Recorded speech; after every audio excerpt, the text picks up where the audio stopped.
नाम का आश्रय आपके पास है। इसलिए भैया एक नाम आश्रय हो जाओ, नाम का त्याग मत करो।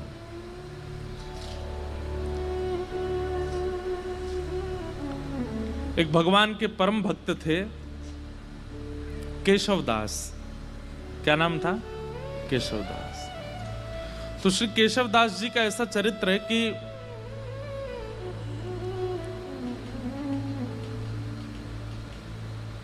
एक बार कहीं कथा में बैठे थे। वो कथा में वक्ता ने ऐसी बात कही कि जीवन में कमाई कहां लगाई जाए तो सार्थक मानी जाती है।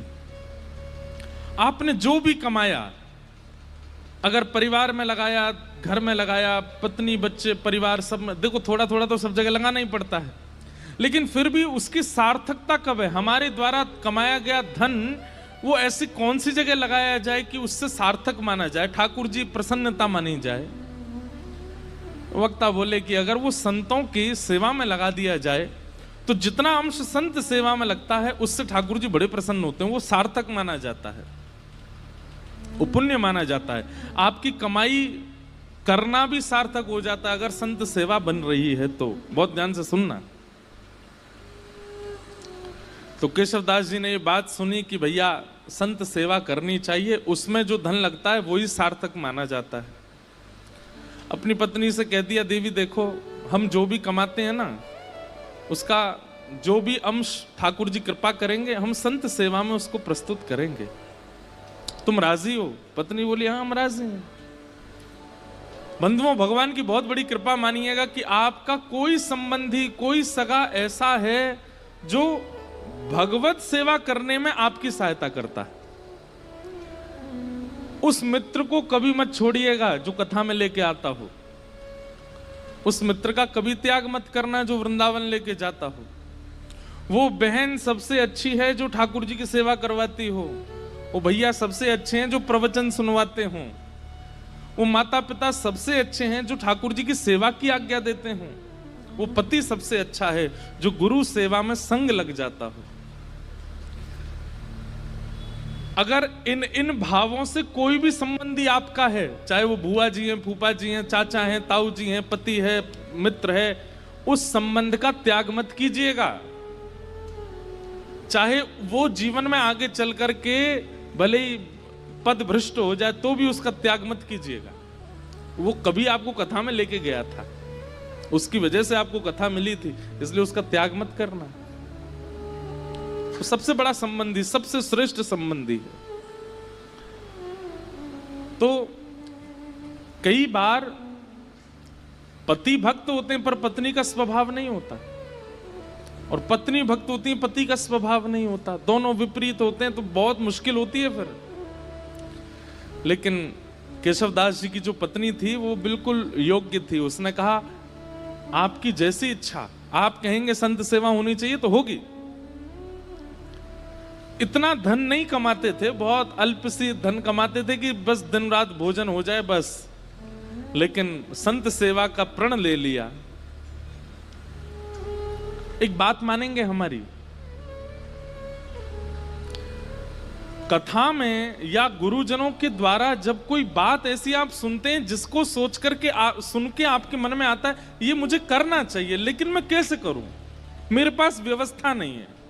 आप जब व्यवस्था को आगे रख करके किसी आज्ञा से पीछे हट जाते हैं तो बहुत बड़ी गलती करते हैं।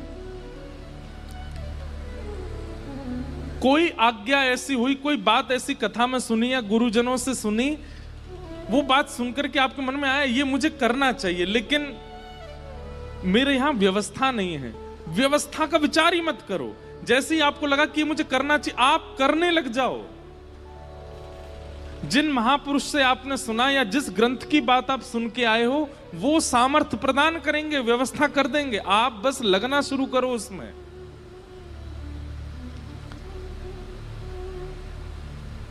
छोटा सा बच्चा स्कूल जाता है और किताब के अक्षरों को देख करके रोने लग गया।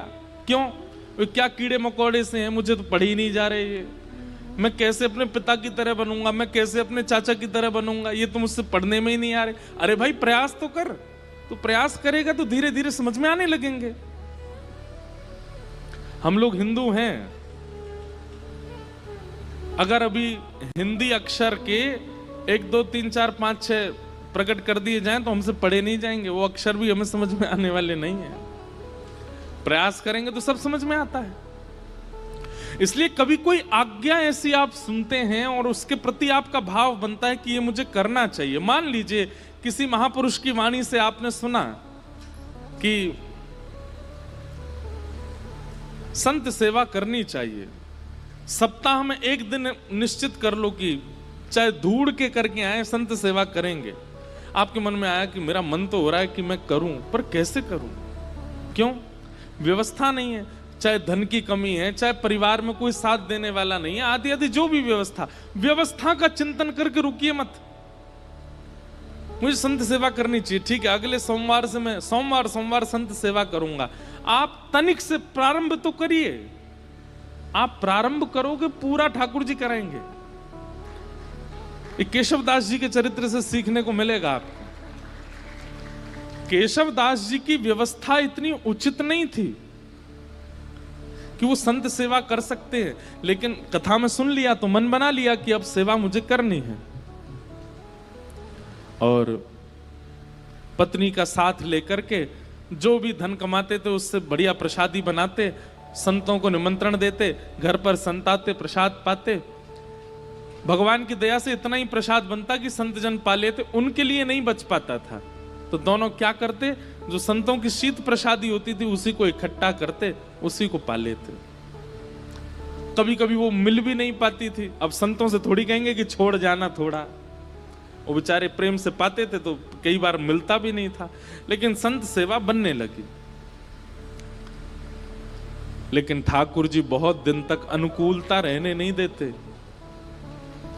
लिख लीजिएगा इस बात को, अगर बहुत प्रसन्नता में जीवन निकल रहा है, फूलिएगा नहीं, आएगा दुख, निश्चित आएगा।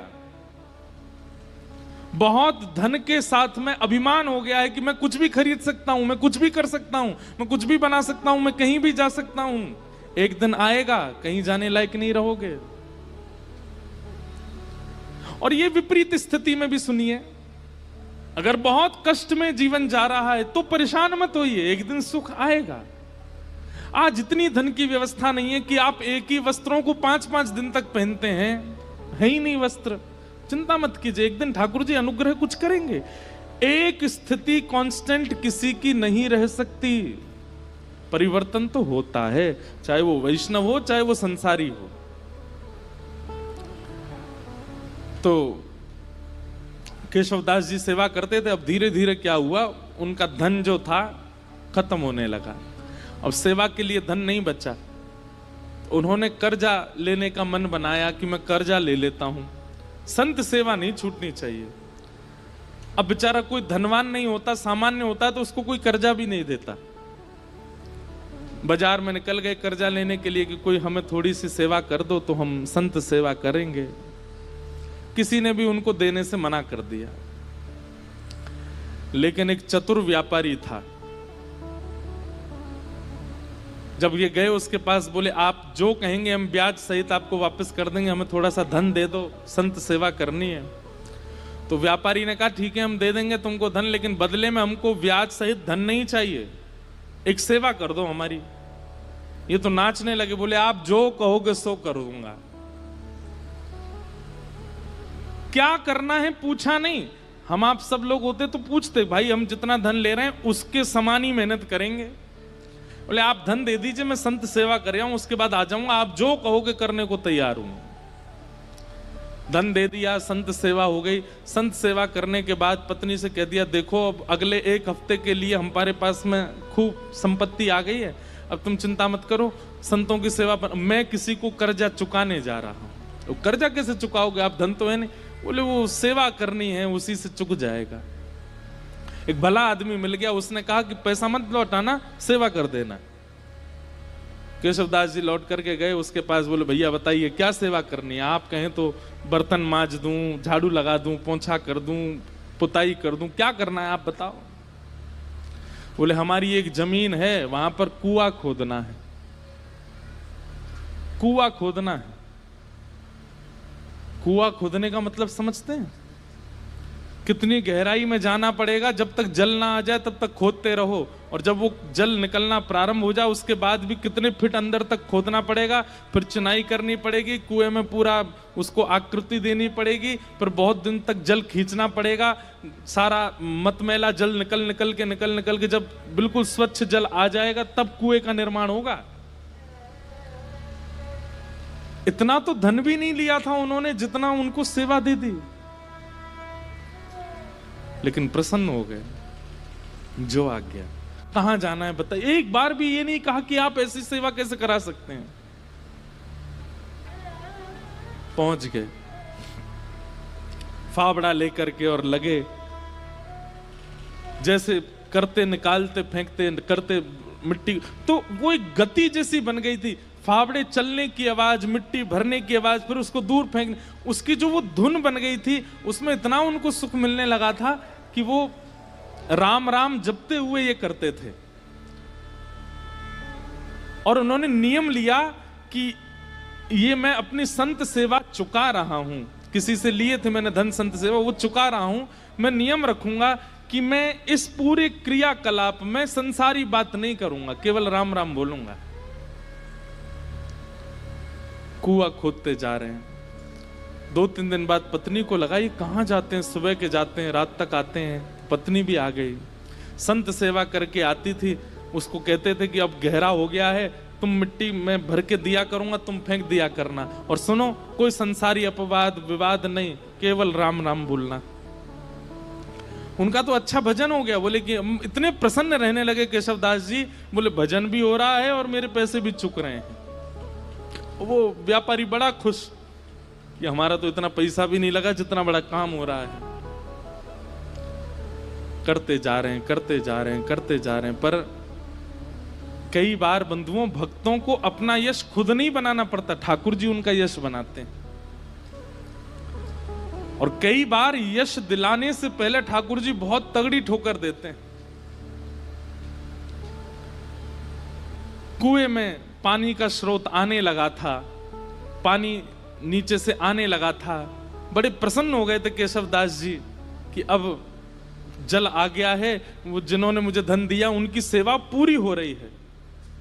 लेकिन तभी जोर की हवा चली और बगल के मिट्टी जो गहराई में चले गए थे, तो वो मिट्टी थोड़ी सी ढीली हो गई और वो पूरी नीचे आ गई, और जितना कुआं भरा था सब दोबारा भर गया और केशवदास जी अंदर ही दब गए उसमें।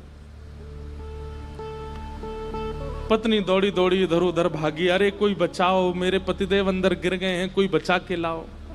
कोई धनवान मानी व्यक्ति होता तो लोग प्रयास भी करते, अब केशवदास जी बेचारे सामान्य व्यक्ति, किसी ने मदद नहीं की। सब सोचने लगे कितना गहरा, तुम्हारे पति को 1 महीना लगा इतना अंदर जाने में, हम इतने भीतर तक मिट्टी कैसे निकालेंगे बाहर।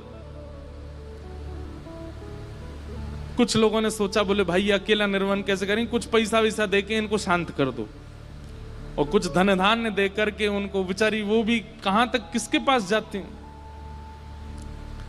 लेकिन रोज ठाकुर जी से प्रार्थना करती, मेरे पति ने कभी कोई गलत क्रिया नहीं की, आपके नाम का आश्रय लिया, संत सेवा की, नाथ आप ऐसा अनहित नहीं कर सकते उनके साथ।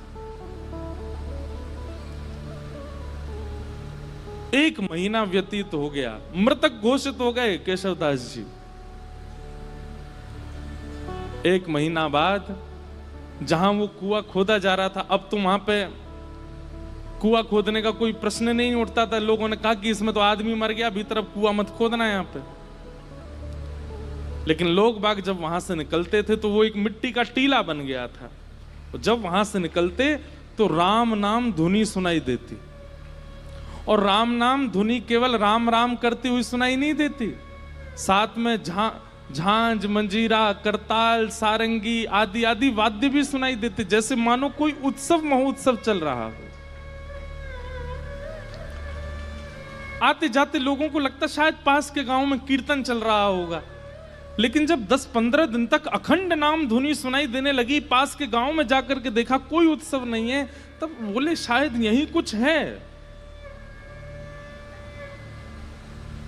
तभी एक राजा को ये बात पता चली। उस राजा ने अपने सैनिकों को लगवा करके पूरी मिट्टी निकलवाई वहां से, और भीतर जाकर के जब देखा तो एक मट्टी का एक मानो जैसे कुंज जैसी बन गई थी, और उस कुंज के भीतर सुंदर पात्र में सुंदर प्रसादी रखी थी, और प्रसादी के साथ ही भीतर एक दिया जल रहा था, और वहां पर श्री केशवदास जी बैठ करके कीर्तन कर रहे थे, और उनके कीर्तन के साथ में वहीं के जितने जीवाणु आदि थे वे सभी मानो जैसे करताल मंजीरा आदि ढोल बजा करके उनके कीर्तन को सार्थक कर रहे थे।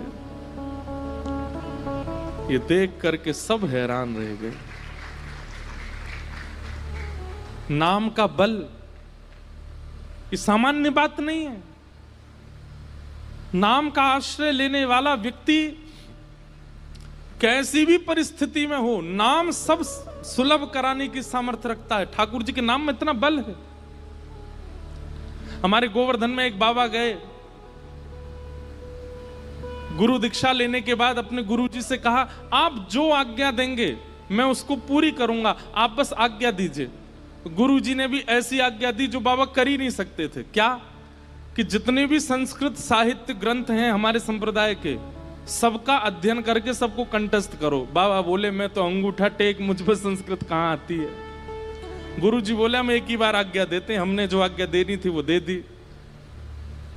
बाबा इतने रोने लगे, गिरिराज जी के तलेटी में रोते, हे किशोरी जी, हे श्यामाजू, मैं तो अनपढ़ गंवार हूं, और गुरु जी ने आज्ञा की कि सारे संस्कृत साहित्य हमारे संप्रदाय के सबको कंठस्थ करो। कैसे करूंगा मैं, मुझे तो पढ़ना ही नहीं आता,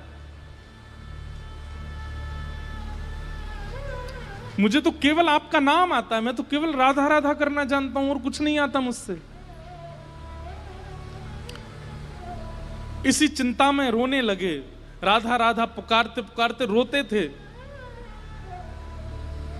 कि मुझ पर तो कुछ भी नहीं आता, मैं अपनी गुरु इच्छा गुरु आज्ञा को कैसे पूरी करूं। 4-5 दिन तक तो रुदन किया, 5वें दिन मानसी गंगा में डूब करके प्राण त्यागने को तैयार हो गए। बोले अब मैं प्राण त्याग दूंगा, अब जीवित रहने का मेरा कोई, मैं गुरु इच्छा पूरी नहीं कर पा रहा, गुरु आज्ञा पूरी नहीं कर पा रहा, और मेरी उम्र अब 50 की हो चुकी है, अब मैं कहां से पढ़ना सीखूं, कैसे याद करूं। मानसी गंगा में जैसे ही अपने प्राण त्यागने के लिए कूद ही रहे थे, तभी किशोरी जी प्रकट हो गई, और किशोरी जी प्रकट होकर के बोली, क्यों अपने प्राण त्याग रहे हो? बोले कि हे स्वामिनी जी, मेरे गुरु ने आज्ञा की, मेरा सौभाग्य कि आपके मुझे दर्शन हो गए, पर मेरे गुरु ने मुझे आज्ञा की कि सारे संस्कृत साहित्य याद करो, कैसे करूं, मैं तो पढ़ा लिखा ही नहीं हूं। किशोरी जी ने कहा अपनी जीभ बाहर निकालो, और बाबा ने अपनी जीभ बाहर निकाली। श्यामा जी ने वो जीभ पकड़ करके और एक सीख से उस पर कृष्ण लिख दिया, और कृष्ण लिख करके कहा अब जाओ, तुमने जीवन भर नाम गाया है मेरा, और उससे श्री कृष्ण प्रसन्न हुए हैं। श्री किशोरी जी का नाम गाने से किशोरी जी प्रसन्न नहीं होती हैं, ठाकुर जी प्रसन्न होते हैं, और ठाकुर जी का नाम गाने से किशोरी जी प्रसन्न होती हैं। बोले आपने जीवन भर मेरा नाम गाया और कुछ आपको नहीं आता है, इसलिए ठाकुर जी बड़े प्रसन्न हैं, और उन्होंने प्रसन्न होकर के कहा है कि मेरी जितनी सिद्धियां उनमें एक विद्या सिद्धि है, वो विद्या सिद्धि आप इसको दे आओ श्री जी, अब जाओ, अब तुम्हें पढ़ने की भी आवश्यकता नहीं है, तुम बस गुरु जी जो प्रश्न करें सबका उत्तर देते जाना, सारा साहित्य तुम्हारी जिह्वा पर विराजमान हो गया। जैसे ही गए, गुरु जी ने कहा कि पढ़ाए? बोले हाँ, 5 दिन पहले तो हमने आज्ञा दी, बड़ी जल्दी पढ़ाए। बोले गुरु जी आप आज्ञा करें, कौन सा साहित्य कौन सा ग्रंथ सुनाऊं? गुरु जी ने ग्रंथ का नाम बोला तो बैठ करके पूरा ग्रंथ सुना दिया। बोले कैसे प्रकट हुआ? बोले केवल नाम का आश्रय, श्री जी के नाम की कृपा हुई है, मैं पढ़ा लिखा नहीं हूं, श्री जी ने कृपा करके अपने नाम की कृपा से मुझे ये सब प्रदान कर दिया। इसका मतलब ये नहीं है किसी के पेपर हो तो रात भर राधे राधे बोलता रहे, हे किशोरी जी कल मेरा एग्जाम अच्छा हो जाए। लंबे समय तक नाम का आश्रय लीजिए, और उस नाम का आश्रय किसी कार्य की सिद्धि के भाव से मत लीजिए, बस नाम का आश्रय लीजिए, कार्य सब अपने आप ठीक हो जाएंगे। सत्यम परम धीमहि, परम सत्य भगवान का नाम है, उसे हम बारंबार प्रणाम करते हैं। धर्म प्रोजित कई तवोत्र परमो निर्मत्सराणां सतां, वैद्यं वास्तवमत्र वस्तु शिवदं तापत्रयोन्मूलनम्। श्रीमद्भागवते महामुनिकृते किं वा परैरीश्वर, सद्यो हृद्यवरुध्यते त्रिकृतिभिः शुश्रूषुभिस्तत्क्षणात्। धर्म प्रोजित कई तवोत्र परमो, परम धर्म की इच्छा चित्त में प्रकट होना, ये विषय है भागवत जी का। परम धर्म का मतलब क्या होता है?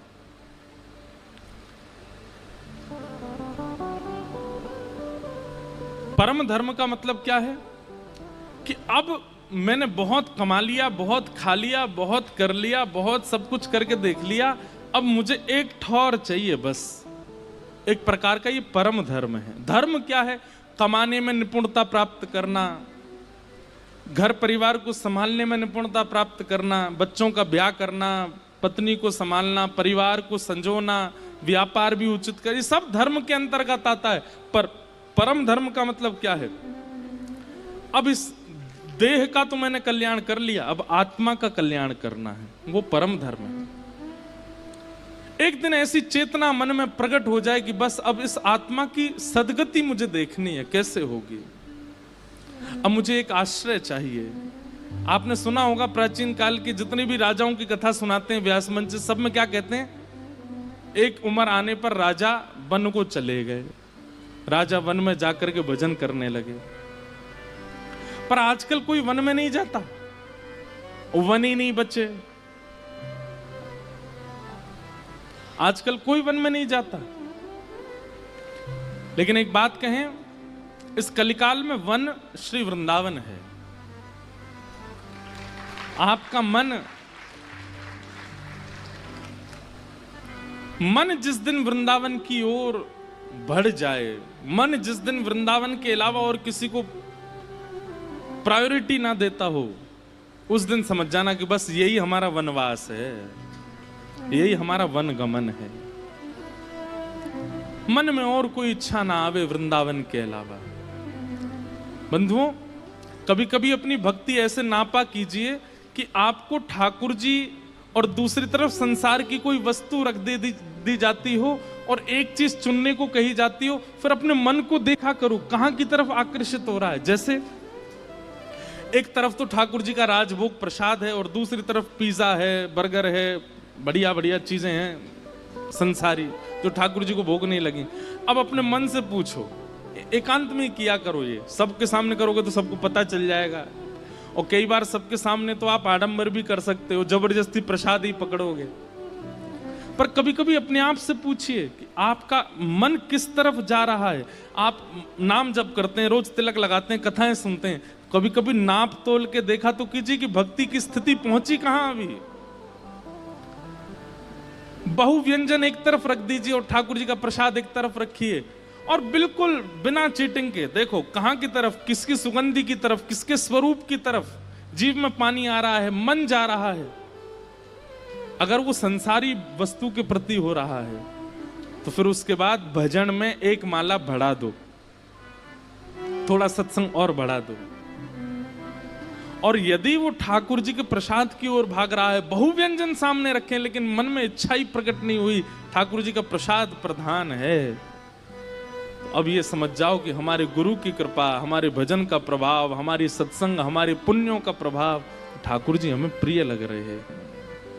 अब प्रसन्न हो जाओ, स्थानों को रखो।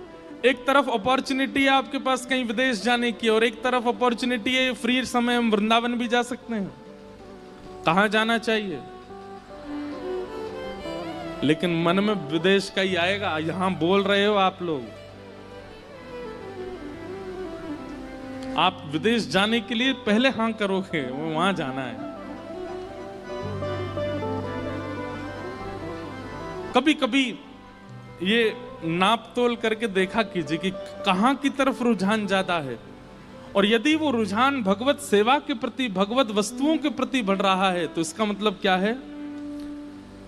आप परम धर्म के मार्ग पर अब निकल चुके हो, अब उसके प्रयास और ज्यादा कीजिए। अब ठाकुर जी ने चुन लिया है, अब इस मार्ग को और निपुणता से इस मार्ग पर आगे बढ़िए। धर्म प्रौजत कई तवोत्र परमो निर्मत सराणाम सताम।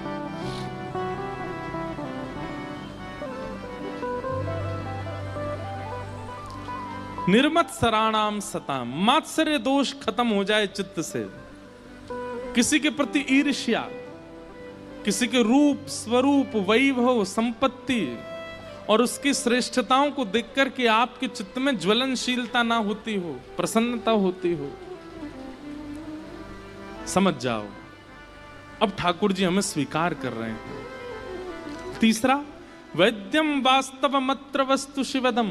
अभी नासिक में कथा थी तो एक बालक मुझे कोई बोला कि मैं ठाकुर जी के किसी भी मंदिर में जाऊं, ऐसा जरूरी नहीं एक ही मंदिर में, कहीं भी किसी भी मंदिर में जाऊं मुझे सब भगवान दिखते हैं, लेकिन एकमात्र ठाकुर जी को देख के भगवान वाली फीलिंग नहीं आती, ऐसा लगता है ये मेरे कोई हैं। इसका क्या मतलब है? मैंने कहा ये मतलब है ठाकुर जी आपको कुछ मानते हैं। बोले मैं पंडरीनाथ जी को देखता हूँ, बोले रुक्मणी मैया को देखता हूं तो मुझे लगता है ये भगवान है। मैंने कहा भाई ऐसा मत करे, उनको भी कुछ मान ले अपना। बोले नहीं महाराज जी, हनुमान जी को देखूं, गरुण जी को देखूं, गणेश जी को देखूं, मंदिर में जिनको भी देखता हूं सबके प्रति भगवान की भावना आती, पर मुख्य ठाकुर जी, वंशी वाले हों या लड्डू गोपाल हों, ये कहीं भी दिख जाते हैं दुनिया में तो ये लगता है ये मेरे, ये मेरे अपने। मैंने कहा भाई देख, प्रियतमा होती है ना पत्नी, भले उसका पति बहुत बड़ा कलेक्टर बन जाए, बाकी सब लोग तो उसके सामने सल्यूट करेंगे, पर पत्नी को वो अपनी किसी भी स्थिति में चला जाए, कितना भी श्रेष्ठ बन जाए, कितना भी उचित बन जाए, वो उसको हर स्टेज पर, हर परिस्थिति में, हर स्थिति में अपना ही लगता है। संबंध है तभी तो अपना लगता है। मां को अपना बेटा कोई श्रेष्ठ व्यक्ति नहीं दिखता है, बेटा बेटा ही दिखता है।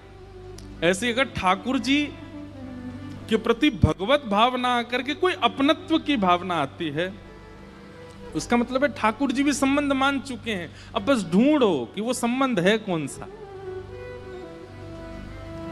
हम तो ये कहते हैं भैया भारत में जितने ठाकुर जी के मंदिर हैं ना, इन सबको अपना परिवार ही बना लो। जैसे श्री पंडरीनाथ भगवान हैं, ये कौन है? बोले ये हमारे फूफा जी हैं। वहां की रुक्मणी मैया बुआ जी हैं। कोई पूछे कहाँ जा रहे हो? फूफा जी के घर जा रहे हैं। पंढरपुर जा रहे हैं नहीं बोलो, कहाँ जा रहे हो? बुआ जी के यहाँ जा रहे हैं अपनी। एक दो बार तो आदमी यही सोचेगा, और इतनी निपुणता से बोलो कि सामने वाले को यही लगे कि बुआ जी के यहाँ ही जा रहे हो। 5-6 बार बाद उसको पता चले कौन सी बुआ जी तुम्हारी? बोले चंद्रभागा नदी के तट पर रहती हैं, रुक्मणी मैया हमारी बुआ जी हैं, ठाकुर जी हमारे फूफा जी हैं। द्वारिका के ठाकुर जी को अपने जीजा जी मान लो, वहां की रुक्मणी मैया हमारी बहन है। अब कहाँ जा रहे हो? जीजा जी के यहाँ जा रहे हैं। जगन्नाथपुरी में ये कौन है? बोले ये हमारे चाचा जी हैं, चाचा जी से मिलने जा रहे हैं। बद्रीनाथ भगवान, बोले ये तो नाना जी हैं हमारे। अच्छा बद्रीनाथ वैसे भी नाना जी हैं, क्यों? श्रीमद् भागवत का निर्माण बद्रीनाथ में ही हुआ, और भागवत जगत माता है, और माता जी का जो जन्म स्थान होता है वो नानी का घर ही होता है। तो लो ऐसे भी संबंध बन गया कि वो नाना जी हैं। श्री राधा रमन जी कौन है? बोले ये तो हमारे प्रियतम हैं। बिहारी जी कौन है? ये हमारे सखा हैं। राधा वल्लभ जी कौन है? बोले ये हमारे सखा के सखा हैं। ऐसे कोई संबंध, सबसे संबंध बना लो और फिर उस संबंध का निर्वहन कीजिएगा, उस संबंध को निभाइएगा, उसी संबंध से जाइए, उसी दृष्टि से देखिए, उसी भाव से मिलिए। बिहारी जी अगर आपको भाई के रूप में लगते हैं और कभी बहुत भीड़ हो जाए तो भीतर जाकर के थोड़ा रोष भी बहन की तरह कर सकते हो या भाई की तरह कर सकते हो। अरे भैया तो बहुत बड़ा होगा, अब तो दर्शन ही ना दे हमें, इतनी भीड़ है गई है, कोई धक्का मारे कोई भगा दे यहाँ ते, ऐसा मत करे भैया, लाला मिल लेकर हम ते। ठाकुर जी अनुग्रह करेंगे, ठाकुर जी कृपा करेंगे। आप संबंध मानिए, ये बात कोई मनगणंत नहीं है, ये भगवत वाणी है।